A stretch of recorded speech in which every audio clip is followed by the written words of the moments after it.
Assalamualaikum warahmatullahi wabarakatuh. Selamat sore semuanya.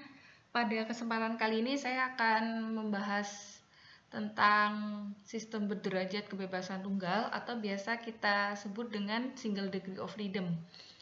Nah, hari ini kita masuk ke pertemuan 5. Nanti insya Allah saya akan menjelaskan bagaimana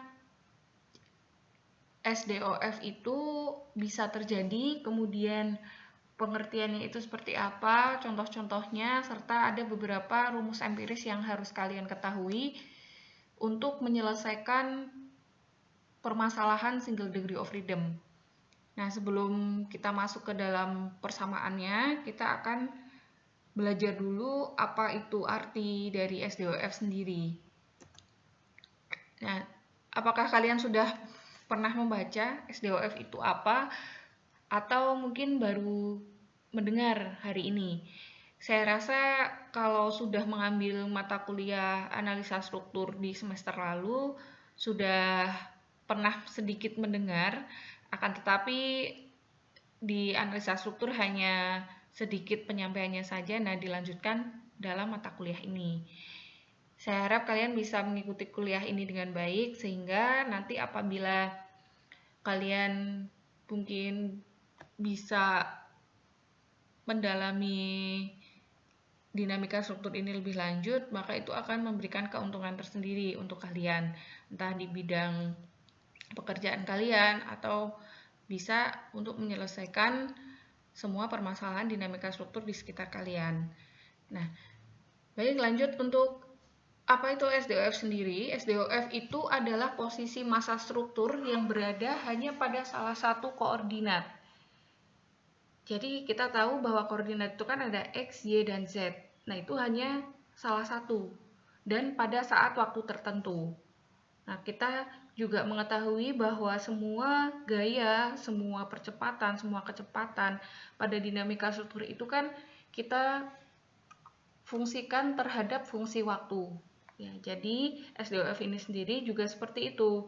Jadi posisi massa struktur yang dia hanya beratu pada salah satu koordinat saja, di X atau di Y atau di Z pada saat waktu tertentu.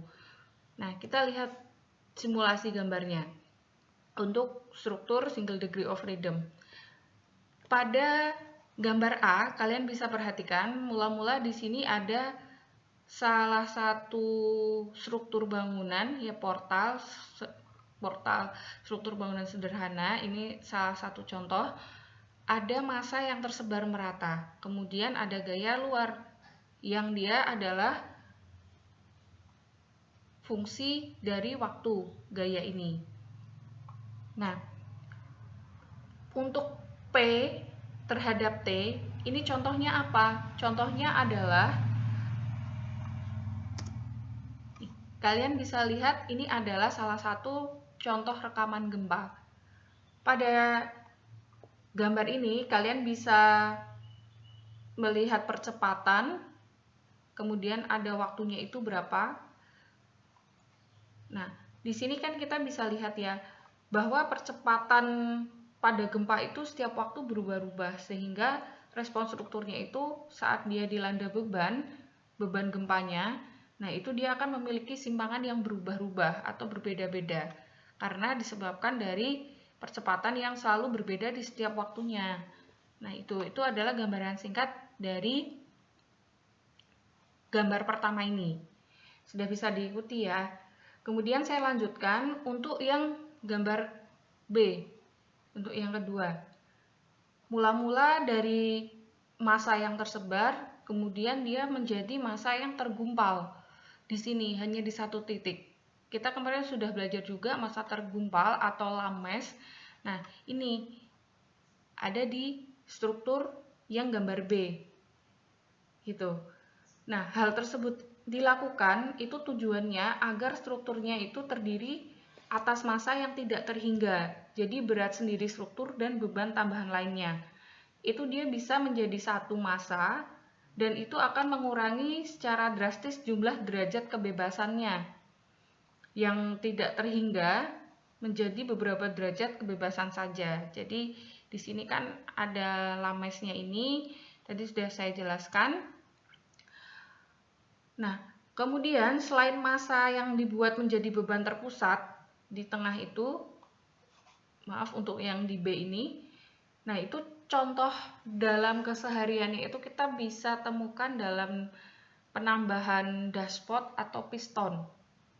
Ya, penambahan dashpot atau piston itu kan jadi kita bisa lihat bahwa di situ ada suatu massa struktur yang bergoyang akibat gempa dengan respon elastis, maka lama-kelamaan massa struktur itu akan berhenti dan kembali ke posisi awal. Sistem kerja dashpot atau sistem kerja piston itu kan hampir mirip ya, jadi seperti itu kalau contoh di sekitar kita.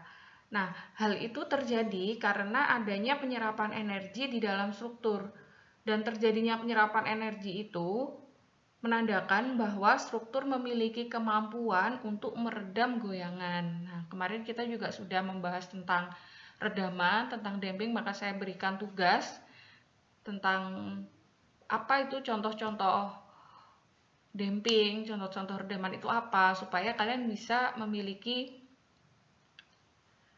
pengetahuan selanjutnya untuk mengikuti perkuliahan ini. Nah, kemudian setelah itu, karena struktur itu memiliki kemampuan untuk meredam goyangan, maka pada gambar 1B ini media redamannya itu dipresentasikan sebagai dashpot yang juga memiliki fungsi menahan redaman seperti shock breaker. Nah, kalau di kendaraan kalian masing-masing, nah itu adalah salah satu contohnya untuk contoh SDOF atau sistem berderajat kebebasan tunggal. Nah, kemudian salah satu parameternya yang tidak kalah penting itu adalah kekakuan, di mana respon struktur ini akan berpengaruh terhadap kekakuan kolom. Nah, di sini kan ada balok, kolom, dan lantai. Ini hanya simulasinya saja ya. Nah, apabila semakin kaku suatu kolom, maka goyangan yang akan terjadi itu akan semakin kecil, dan itu akan berlaku sebaliknya. Apabila nilai kekakuan pada kolom itu relatif kecil, maka goyangan atau simpangan yang akan terjadi akan semakin besar. Gitu. Yaitu jelas akan terjadi ya apabila ada suatu struktur terjadi gempa, maka juga yang paling rawan itu adalah kolomnya untuk menumpu beban-beban yang ada di atasnya. Nah, pada analisa dinamika struktur, kekakuan kolom itu dipresentasikan sebagai pegas elastis. Seperti gambar yang C. Nah, ini yang ada di bawah ini. Nah, saya akan jelaskan pada awalnya ya di sini.